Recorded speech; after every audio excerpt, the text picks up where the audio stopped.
Bismillahirrahmanirrahim. Assalamualaikum warahmatullahi wabarakatuh.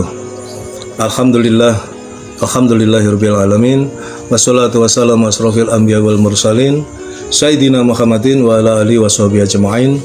Rabbi ishrah li sadri wa yassir li amri wahlul 'uqdatam min lisani yafqahu qawli.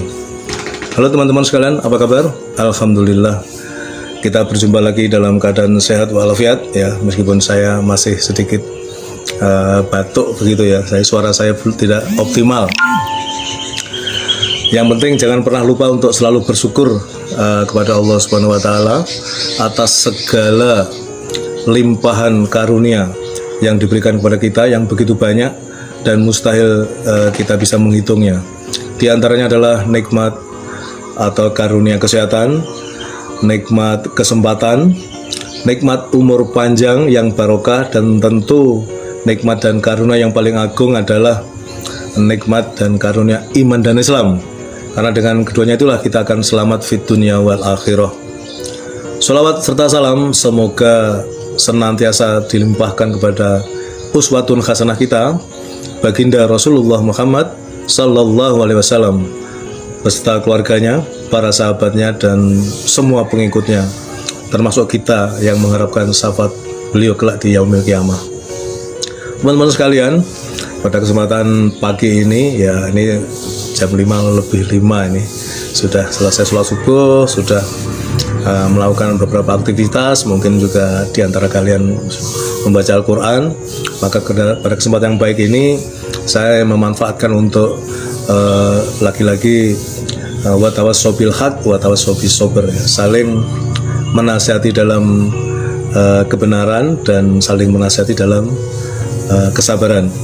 Nah, teman-teman sekalian, dalam konteks itu beberapa waktu terakhir ini ya, kita dikejutkan oleh informasi yang membuat kita cemas ya. Kita cemas, kita khawatir bagaimana ke depan kehidupan ini, karena di fase zaman akhir ini begitu banyak bermunculan apa yang sering disebut sebagai dengan istilah atau terminologi fitnah, yang maknanya sebenarnya adalah ujian ya. Fitnah itu beragam makna, tapi makna yang utama adalah sebetulnya adalah ujian. Jadi di zaman akhir ini begitu banyak ujian. Nah, salah satunya adalah yang tadi saya sampaikan membuat kita cemas ya. Saya menonton sebuah konten ya di media sosial, seorang konten kreator yang sebetulnya niatnya baik, karena dia menyampaikan informasi bahwa data pribadi penduduk atau rakyat atau masyarakat Indonesia ya, dalam konteks ini tentu Indonesia, yang dicuri ya. Sebenarnya dulu waktu kejadiannya itu pelakunya itu adalah negara sendiri ya, dalam hal ini pemerintahan lah, rezim lah ya. Data itu dicuri ya, dengan berbagai tujuan, diantaranya pada waktu itu tujuannya yang bersifat politis. Tapi kemudian data ini berpindah tangan kemana-mana ya. Di antaranya adalah ke tangan orang-orang yang tidak bertanggung jawab ya, termasuk tidak sekedar orang, tapi juga lembaga atau bahkan negara asing ya, yang memanfaatkan data diri penduduk ini ya. Di antaranya misalnya nomor kartu penduduk ya, NIK gitu ya, nomor induk kependudukan gitu ya. Kemudian data-data pribadi segala macam. Nah, yang kemarin saya tonton itu kaitannya dengan masalah perbankan atau keuangan ya. Jadi seperti kita ketahui, ketika kita membuka rekening bank begitu ya, itu kan selalu kita mengisi data diri ya. Dan salah satu data diri yang dicantumkan di situ adalah nama orang tua, terutama ibu kandung ya. Nama ibu kandung itu adalah password yang signifikan ketika kita berurusan dengan persoalan rekening. Kalau misalnya rekening kita terblokir, rekening kita ada masalah, maka ditanyakan nama ibu kita gitu. Nah, ini pun data diri termasuk nama orang tua kita ya. Nama orang tua terutama ibu itu kan sangat pribadi ya. Hanya anak dari si ibu itulah yang tahu. Kita misalnya yang tahu nama ibu kita tuh ya diri kita gitu kan. atau dengan saudara-saudara sekandung kita, tentu mereka menggunakan nama yang sama. Tapi ini bisa diakses, dibuka oleh orang lain, dan dampaknya sangat mengerikan. Ya, di situ disebutkan bahwa misalnya ini bisa dipakai untuk membobol rekening bank. Ya, kemudian yang lebih mengerikan lagi, misalnya kita ya. Kita itu nggak punya rekening bank, nggak punya urusan dengan perbankan lah, kita nggak punya nggak punya rekening, itu pun juga bisa menjadi target. Artinya dengan data itu orang bisa memanfaatkan untuk hal-hal yang negatif. Dalam konteks dunia keuangan, ya data diri kita bisa dipakai untuk orang membuka rekening, kemudian rekening itu dipakai untuk menampung uang-uang yang nggak jelas, uang-uang panas, uang-uang haram misalnya. Sehingga suatu ketika bila terjadi sesuatu, maka yang tercantum dalam administrasi keuangan itu adalah nama kita, padahal kita nggak punya urusan. Ya, jadi kalau nomor rekening itu kemudian di suatu ketika dideteksi punya masalah gitu ya, itu kemudian bisa kita yang berurusan dengan persoalan hukum, karena di situ datanya adalah data kita. Padahal yang pakai orang lain. Nah, contohnya seperti itu. Nah, ketika konten yang saya lihat itu kemarin beredar, itu komentar banyak sekali.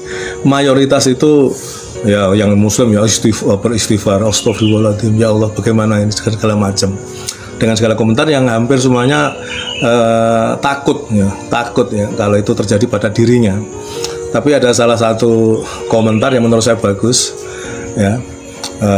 Saya mendeteksi ini orang yang punya keimanan. Di situ dikatakan bahwa biarlah Allah menjadi pelindung saya, karena Allah sebaik-baik pelindung. Ini luar biasa. Nah, dalam konteks itulah maka pada kesempatan sekarang ini, pagi ini saya ingin menyampaikan ya, di zaman akhir di mana fitnah atau ujian begitu banyak yang akan menimpa kita, ya, maka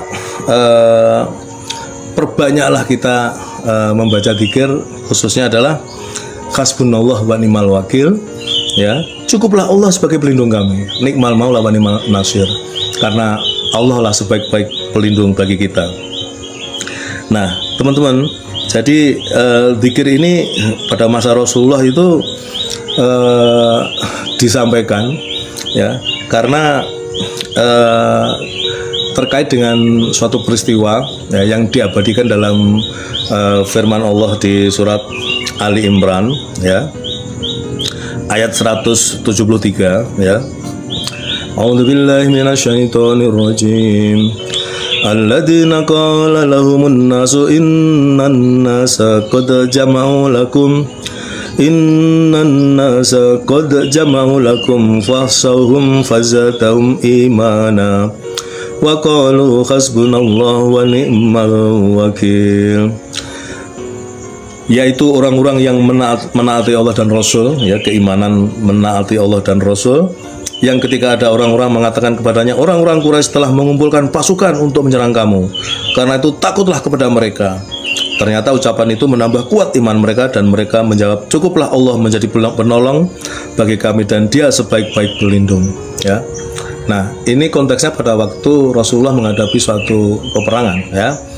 Ada ya, mungkin ini perang urat saraf gitu kan. Dari pihak musuh dimunculkan informasi bahwa mereka akan menyerang dengan kekuatan yang besar itu. Sehingga ini menakutkan ya, kalau dipikir menjadi takut bagi kalangan umat muslim pada waktu itu. Nah, sama dengan konteksnya dengan yang tadi saya sampaikan ya, bahwa kita menghadapi suatu masalah yang kemudian bisa menakutkan kita, membuat kita cemas, membuat kita khawatir ya. Nanti bagaimana ini? Apalagi ini kaitannya dengan zaman atau era digital ya. Zaman era digital di mana semua serba digital, dan data digital itu ya bisa diotak-atik ya. Tidak seperti data fisik, misalnya lembaran dokumen kertas ya, yang kita pegang sendiri ya, yang itu lebih aman lah kira-kira begitu. Tapi kalau data digital kan bisa diedit, bisa direkayasa dan seterusnya. Nah, dalam menghadapi persoalan ini, sebagaimana disampaikan dalam Al-Quran tadi, surat Al-Imran ayat 173, maka yang perlu kita baca, kita perbanyak adalah zikir hasbunallah wa ni'mal wakil, ni'mal maula wa ni'man nasir. Ya, cukuplah Allah sebagai pelindung kami, karena Allah adalah sebaik-baik pelindung. Ya, nah ini luar biasa. Saya yang ketika melihat konten itu juga termasuk orang yang cemas. Kira-kira bagaimana ini? Ya, saya punya rekening bank yang sebetulnya lebih banyak saya pakai untuk kegiatan sodakoh saya, ya, gerakan sodakoh bersama. Bagaimana ke depan ini kalau hal-hal semacam ini bisa mengenai kita, bisa mengenai saya, ya, itu uangnya para donatur misalnya, atau kemudian di pihak lain donatur juga mengalami hal yang sama, dia tidak bisa transfer untuk top up sodakoh misalnya. Ini mencemaskan. Maka kita sebagai orang yang beriman, ya sudah, menghadapi sesuatu yang kita merasa tidak mampu melakukannya, maka berzikirlah, berdoalah kepada Allah, ya, memohon perlindungan kepada Allah, karena sesungguhnya Allah sebaik-baik pelindung. Ya, hasbunallah wa ni'mal wakil, ni'mal maula wa ni'man nasir. Ini luar biasa, ya. Jadi sebagai orang beriman, semuanya kita kembalikan kepada Allah, ya, manakala kita menghadapi suatu persoalan yang kita nggak mampu menghadapinya, mengatasinya, ya. Kira-kira seperti itu. Dan sebagai penutup, konteksnya dengan data pribadi tadi, maka selain kita berzikir, upayakan kita tidak menurut saya jangan menyimpan uang di bank terlalu banyak gitu. Karena saya pikir atau saya duga yang menjadi sasaran tentu rekening-rekening yang gendut, ya, yang rekening yang besar uangnya, ya. Kayak saya ini rekening pribadi paling cuman 1-2 juta gitu kan, ya, masa orang membobol uang segitu, pasti sasarannya yang uangnya besar. Yang kedua, ya, mari kita berkumpul dengan orang-orang soleh, ya, artinya kawan-kawan kita, orang-orang yang dekat dengan kita itu orang-orang yang soleh, sehingga akan memperkecil kemungkinan kita ditipu, kita dikerjain oleh orang lain, karena komunitas kita adalah komunitas orang-orang yang soleh. Ya, sehingga memang harus membatasi diri dalam pergaulan ini. Kalau kita bergaul dengan orang yang nggak jelas begitu, ya, kita bisa terkena dampaknya. Demikian teman-teman yang bisa saya sampaikan, mudah-mudahan bermanfaat. Ini warning buat saya pribadi juga, tapi mudah-mudahan bisa bermanfaat bagi teman-teman semua. Terima kasih, mohon maaf atas kesalahan, baik sengaja maupun tidak nih, terutama suara saya belum optimal ini, ya. Kemarin malah nggak terdengar, nggak keluar suaranya, ya. Dan masih batuk-batuk juga. Terima kasih. Assalamualaikum warahmatullahi wabarakatuh.